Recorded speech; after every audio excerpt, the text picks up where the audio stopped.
Carolina Panthers are taking care of business before the free agency period has started. They have brought back some of their own. They've made 3 key moves over the past few days ahead of free agency that's giving them a good picture of where they're going to be going into it. So we're going to talk about that in this video. But if you're new to the channel, be sure to hit that subscribe button. My name is Aaron Duncan. I'm on top of all these off-season moves. And the first one that I'm talking about is the restricted free agent tender being agreed or signed, or whatever you want to say, for Cade Mays, the starting / rotational center and offensive lineman for this team. Now, Cade Mays, of course, was on the team. He was cut. He was picked up by the Giants, and then we picked him up off the Giants practice squad, all to replace our starting center at the time, Corbett. And according to PFF, he was number 13 ranked center over that time span. So giving you very, very quality fill-in spot duty, and he'll be retained back. The restricted free agent tender is worth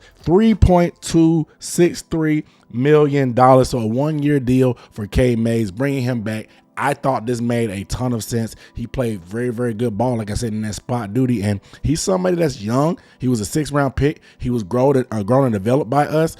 He had some injuries and stuff going on before that we had to cut him and make some other moves to the offensive line, but we were able to bring him back, and it paid dividends for us. So able to bring back Cade Mays was a big move and a smart no-brainer for me, especially at that price. The Panthers also agreed to stick a restricted free agent tenderoni, chicken tender, whatever you want to call it, on defensive lineman LeBron Ray. Now, LeBron Ray actually started 9 games. I checked the stat sheet. I don't remember him starting 9 games, but he did start 9 games, had over 40 tackles and 1 sack last year for the Panthers. This guy came in off the Panthers during the workout back in 2023, ended up getting into the rotation because obviously a dire need. And he's found himself a spot on this roster, man. He's being brought back. This is only going to cost $1 million against the cap. So you get some D-line depth, guy experienced in the system, and it's not really expensive as well. So these restricted free agent tender for him is pretty affordable. I don't think it's a big deal. Bring him back. Let's see what he can do, man. It's, like I said, only carrying a $1 million cap hit, so nothing I'm really going to lose sleep over. So another restricted free agent tender agreed to. The Panthers also weren't done retaining offensive linemen. They decided they came to an agreement on a 1-year deal with center Corbett. Now, Corbett was the original starting center for those games. Remember, he made that position change from guard to center. Obviously, he was coming off that injury in prior seasons to the lower extremities. This year, in the Bears game, he tore a bicep muscle, which held him out for the year. Due to his contract from the past and the prior regime, they did some restructuring, and there was a void year on his deal. We talked about that in prior years, that he was going to be counting as dead cap against us anyway because of the void years. But since the Panthers agreed to a deal with him, that void year goes away and it turns into an actual contract. And that to me makes sense, because if you're going to be having him on the books counting against the cap anyway, you might as well bring him back. He's 30 years old. He was your original starting center. He played very well. Yes, it's another year that's frustrating with injuries, but we know when he's on the field, he's one of the better linemen, for one. And two, it was a bicep injury. It was a muscle injury.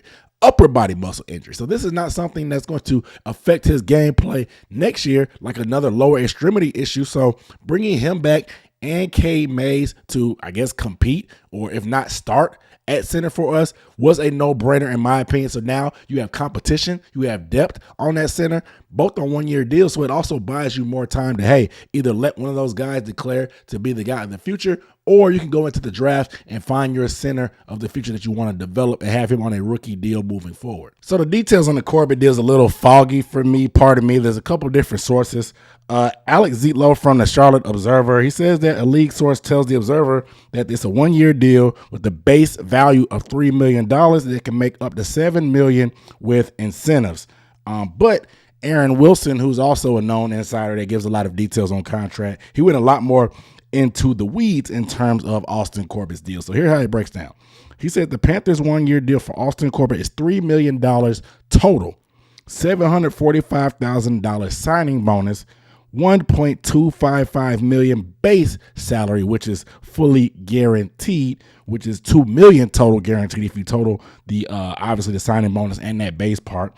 And then there's $58,823 per game active roster bonus. So I don't know if basically the observer is saying that the whole details that we just listed from Aaron Wilson is the base amount, and then like the incentives of like, hey, if they go to the playoffs, if you make the Pro Bowl, if whatever, there may be other incentives and benchmarks that he meets as the team accomplishes things, and if he accomplishes things that he can hit to get to 7 or what. But it's a little bit confusing. Regardless, I'm sure it'll be up on over the cap at some point, and we'll see what the cap effect is. But all in all, this is like a very, very good deal for the Panthers to be able to get two centers who starting experience, who played very, very good ball for you this year for a total less than $7 million.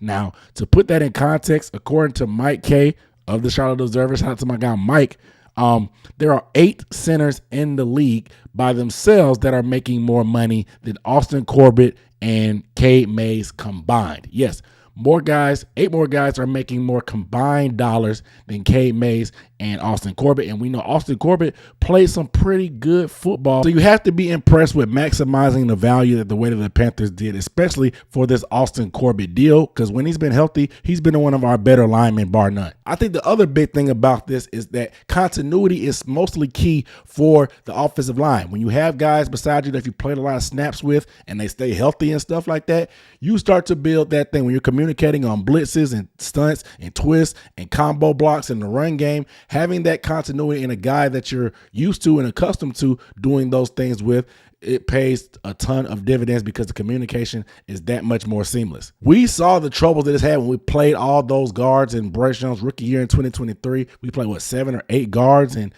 it just showed the residual effect of how it affected our tackles, let alone the interior protection. It was just a disaster. So being able to bring back the same group that you had last year is a big thing in my mind as well. Last but not least, the Carolina Panthers have agreed to a 2-year deal with tight end Tommy Tremble. The deal is worth up to $16 million with $8 million guaranteed. Now, we don't have the actual cap hits just yet on this, so we won't really sure how this breakdown is, but the $8 million guarantee lets you know that, hey, is it spread across those 2 years? So is it essentially 2 years, $4 million base? Is it $5 million in the first year, 3 in the next, with the upside of course, incentives and stuff? We don't really know. Now, some fans are kind of balking at this because it seems like a pretty high price to pay for a guy that's a tight end too, but I think they feel that there's a lot of untapped potential with Tommy Tremble. Is this pretty rich? Yeah, it's fairly rich for a guy that hasn't really produced a lot yet, but I love Tommy's upside. I love what he means to the locker room. He's a homegrown guy, of course. It may be a little bit pricey, I'm not going to lie, so I can't just say it's a phenomenal deal for them, but it's a damn good deal for Tommy Tremble to be able to maximize this. Shout out to his agent, and I just think it's cool because I saw on Instagram Tommy Tremble bought his dad a new GMC truck on the same day that he inked this deal. This might be your new car, Dad. Hey! Hey! Yes, sir! Yes, sir! Oh my gosh! You got the oh my gosh! Oh my gosh! Yeah! Oh my gosh! Yeah, it's all yours. It's all brand new. Man, it's a dream come true to be able to take care of your parents after they do so much for you in their life. But all sentiments aside, like I said, this is a great deal for Tommy Tremble on his stand. $1 or $2 million here or there is not going to break us. Did they want to potentially go for a vet and they saw the market wasn't that great, so they wanted to retain Tommy's services? Was Tommy going to be able to get this on the open market, so they felt like they had to match?